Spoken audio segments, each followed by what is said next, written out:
was just, trying to fight as best I could. I remember, like, guys were stripping me of my gear. These are rioters, pulling my badge off my chest. They ripped my radio off my vest. Started pulling like ammunition magazines from their holder on my belt.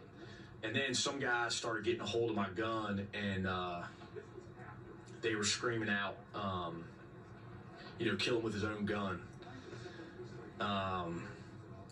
At that point, it was just like self-preservation. How do I survive this situation? A lot of people have asked me, my thoughts on the individuals in the crowd that,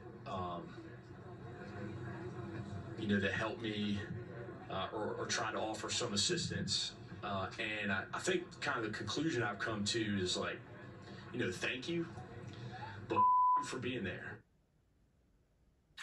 That is Washington, D.C. police officer Michael Fanone. Yesterday, he wrote a letter to every member of Congress describing what he has been through, including having to listen to comments like this. It was a zero threat. Right from the start, it was zero threat. Look, they went in. They shouldn't have done it. Some of them went in, and they're hugging and kissing the police and the guards. In a recent interview, Officer Fanone condemned Donald Trump's description of rioters hugging and kissing the police.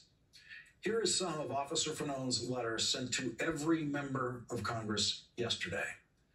On January 6, 2021, I participated in the defense of the United States Capitol, and as a result of my efforts was severely injured.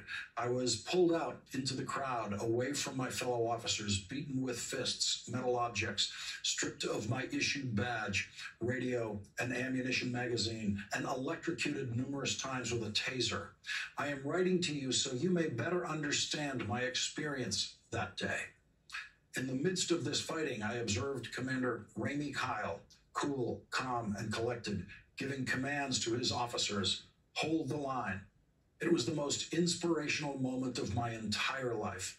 Even as I write this, it brings me to tears. I tried to render assistance to some of the injured officers, asking them if they needed a break. There were no volunteers, only those that identified injured colleagues who may be in need of assistance.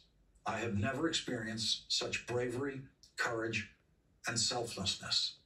Since then, I have struggled with many aspects of that day. As the physical injuries gradually subsided, in crept the psychological trauma.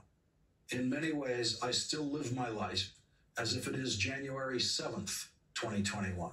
I struggle daily with the emotional anxiety of having survived such a traumatic event, but I also struggle with the anxiety of hearing those who continue to downplay the events of that day and those who would ignore them altogether with their lack of acknowledgement. The indifference shown to my colleagues and I is disgraceful. Officer Michael Fanone gets tonight's last word, the 11th hour.